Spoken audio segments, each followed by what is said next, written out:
Hello, ഞാനൊരു പുതിയ video ആയിട്ട് വന്നിട്ടുണ്ട്. എന്താണെന്നറിയോ? Mango ice cream. ഇപ്പം മാങ്ങയുടെ സീസണല്ലേ. ഇഷ്ടംപോലെ മാങ്ങ എങ്ങനെ തീർക്കണമെന്നറിയാൻ വയ്യാതെ വിഷമിക്കും. ഞങ്ങളുടെ അടുത്ത വീട്ടിൽ ഇഷ്ടം പോലെ മാങ്ങ, അതെല്ലാം ഞങ്ങളുടെ മുറ്റത്തോട്ടാണ് വീട്. അപ്പോൾ അതുകൊണ്ട് ഒരു ഐസ്ക്രീം ഉണ്ടാക്കാമെന്ന് വിചാരിച്ചിരിക്കുകയാണ്. അപ്പം നമുക്ക് നോക്കാം അതെങ്ങനെ ഉണ്ടാക്കുന്നതെന്ന്. അതിനായിട്ട് ഞാൻ 1 കപ്പ് പാലും 4 സ്പൂൺ പഞ്ചസാരയും കൂടെ തിളപ്പിച്ച് വെച്ചിട്ടുണ്ട്. ഇനി അതിനാവശ്യമായിട്ടുള്ള 2 മാങ്ങ എടുത്തിട്ടുണ്ട്. പിന്നെ അമൃതം പൊടിയോ ഗോതമ്പ് പൊടിയോ അരിപ്പൊടി, ഇതിനകത്ത് ഏത് അടിപ്പൊടി ആയാലും കുഴപ്പമില്ല. ഞാനിപ്പോൾ ഗോതമ്പ് പൊടിയാണ് എടുത്തിരിക്കുന്നത്. 4 സ്പൂണ് ഗോതമ്പ് പൊടി. ഈ സ്പൂണിന് 4 സ്പൂണ് ഗോതമ്പ് പൊടി. നമുക്കത് അപ്പം പാല് തിളപ്പിച്ച് വെച്ചു. ഇനി ഗോതമ്പ് പൊടി ഒന്ന് ചെറുതായിട്ടൊന്ന് ചൂടാക്കി എടുക്കാതെ.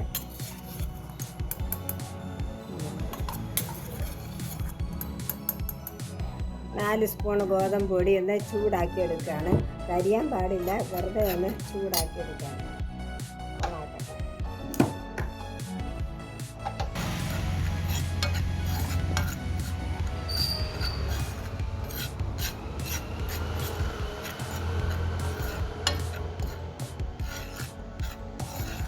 ചെറുതായിട്ട് ചൂടായാൽ മതി കേട്ടോ. ഇത് കരിഞ്ഞു പോകാൻ പാടില്ല. സിമ്മേലിടണം. ഏറ്റവും തീ കുറച്ച് വെച്ച് ഒന്ന് ചൂടാകണം. അത്രേ ഉള്ളൂ. അമൃതപ്പൊടി ആണേലും കുഴപ്പമില്ല, അരിപ്പൊടി ആയാലും കുഴപ്പമില്ല. നമുക്ക് നോക്കാം എങ്ങനെ ഉണ്ടാകുമെന്ന്. ഇപ്പോൾ ഈ അവധിക്കാലമല്ലേ, പിള്ളേർക്കെല്ലാം അവധിയല്ലേ. പിള്ളേരെയൊക്കെ എന്തെങ്കിലും കൊടുത്ത് നിർത്തണ്ടേ. എപ്പോഴും കടയിൽ പോയി മേടിച്ചിരിക്കുമല്ലേ. അപ്പം നമുക്ക് വീട്ടിൽ എന്തെങ്കിലുമൊക്കെ ഉണ്ടാക്കി അവരെ പോറ്റാമല്ലോ. 2 മാസം സ്കൂൾ അവധിയല്ലേ.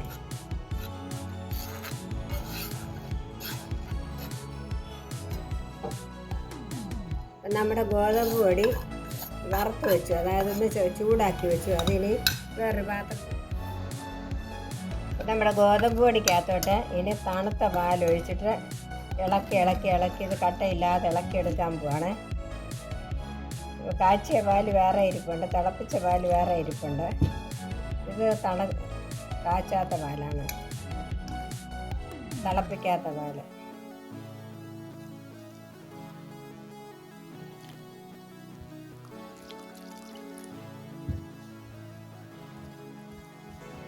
ഇളക്കി അതിങ്ങനെ ലൂസാക്കി എടുക്കണം.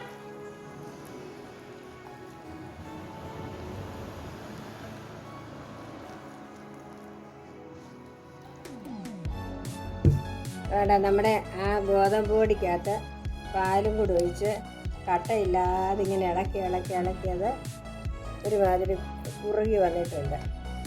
കുറച്ചുകൂടെ നീട്ടിയാലും കുഴപ്പമില്ല. ഇനി ഇത് നമ്മൾ ആദ്യം തിളപ്പിച്ച് വെച്ച പാലും പഞ്ചസാരയും പാലും കൂടെ ഉണ്ടല്ലോ, അതിനകത്തോട്ട് ഇത് കുറേശ്ശെ ഒഴിച്ചിട്ട് കുറുക്കിയെടുക്കാൻ പോവാണ്.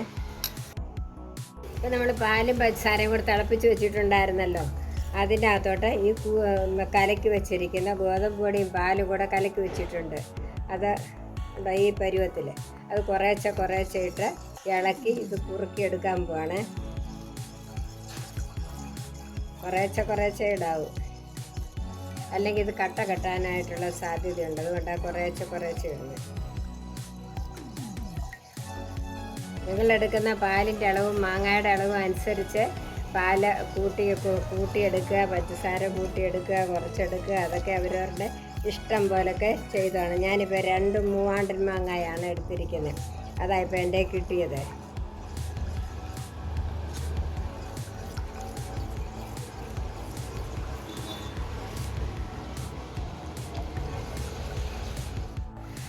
ഇത് കണ്ട, പാലും ഗോതമ്പ് പൊടി എല്ലാം കൂടെ കുറുക്കിയെടുക്കുകയാണ്. സിമ്മയിലിട്ട് വേണം കുറുക്കാൻ, അല്ലാതെ കെട്ടാനായിട്ടുള്ള സാധ്യതയുണ്ട്. ഇതിന് പകരം അരിപ്പൊടി വേണേലും എടുക്കാം, അമൃതപ്പൊടി ഉള്ളവർ അതെടുക്കുക, എന്താ വേണേലും എടുക്കാം. മാങ്ങ കിട്ടുന്ന സമയത്ത് എന്തൊക്കെ വേണേലും കാണിക്കാമല്ലോ. ഇപ്പം മാങ്ങയുടെ ചക്കയുടെ ഒക്കെ സീസണല്ലേ. അപ്പം എന്നാ വേണേലും ഉണ്ടാക്കിയെടുക്കാം. നമുക്ക് നോക്കാം കടയിൽ കിട്ടുന്ന ഐസ്ക്രീമാണോ വീട്ടിലുണ്ടാക്കുന്നതാണോ നല്ലത്, നമുക്ക് നോക്കാം. ഏതായാലും ഇനി ഇതിന് കളറിനായിട്ട് ഫുഡ് കളറൊന്നും ഞാൻ ചേർക്കുന്നില്ല, അതൊക്കെ അത്ര നല്ലതല്ലല്ലോ. അത് കാരണം ഞാൻ സ്വല്പം മഞ്ഞൾ പൊടിയാണ് ഇടുന്നത്. മാങ്ങയ്ക്ക് കളറുണ്ടെങ്കിലും മാങ്ങയുടെ കളറ് മൊത്തം ശരിയാകത്തില്ലല്ലോ. കളർ കുറവാണല്ലോ. മാങ്ങ കാണുമ്പം മാങ്ങയ്ക്ക് കളറുണ്ട്, പക്ഷേ നമ്മൾ ഉണ്ടാക്കി കഴിയുമ്പം കളർ കാണത്തില്ല. അതുകൊണ്ടാണ് സ്വല്പം മഞ്ഞ കളർ ഇടുന്നത്.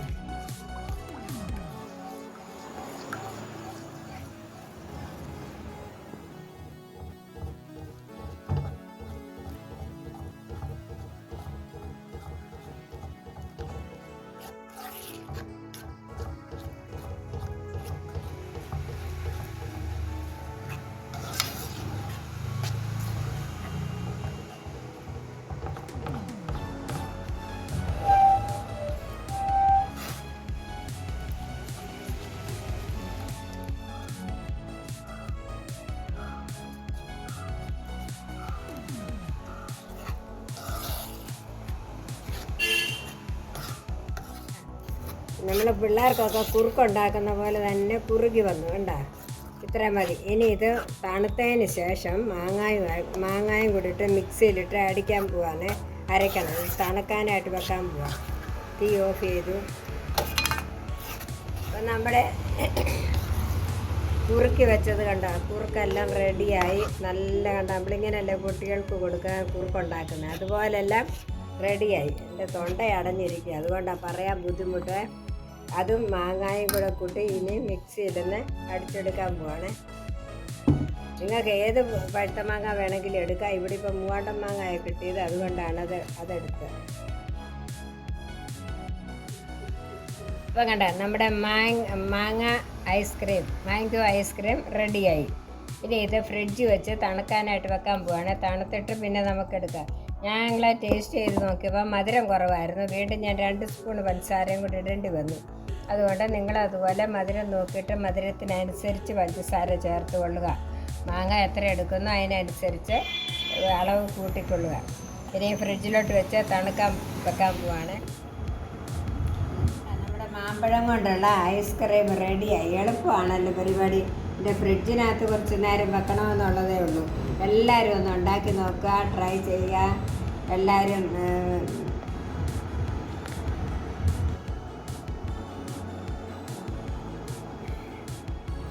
അപ്പം നമ്മുടെ മാമ്പഴ ഐസ്ക്രീം ഇവിടെ റെഡിയായി. കണ്ടല്ലോ എല്ലാവരും.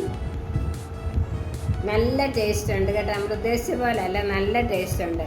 അപ്പോൾ ഈ പിള്ളേരുടെയൊക്കെ അവധിക്കാലമല്ലേ, ഇപ്പോൾ 2 മാസം എന്തായാലുമൊക്കെ കാട്ടിക്കൂട്ടി ഇവർക്ക് കൊടുക്കാമല്ലോ. അപ്പോൾ എല്ലാവരും ഇതുപോലെ ഒന്ന് ഉണ്ടാക്കി നോക്കുക, കമൻറ്റ് പറയുക, ലൈക്ക് അടിക്കുക. ഇനി അടുത്ത വീഡിയോ ആയിട്ട് ഞാൻ വീണ്ടും വരാം. Okay, by.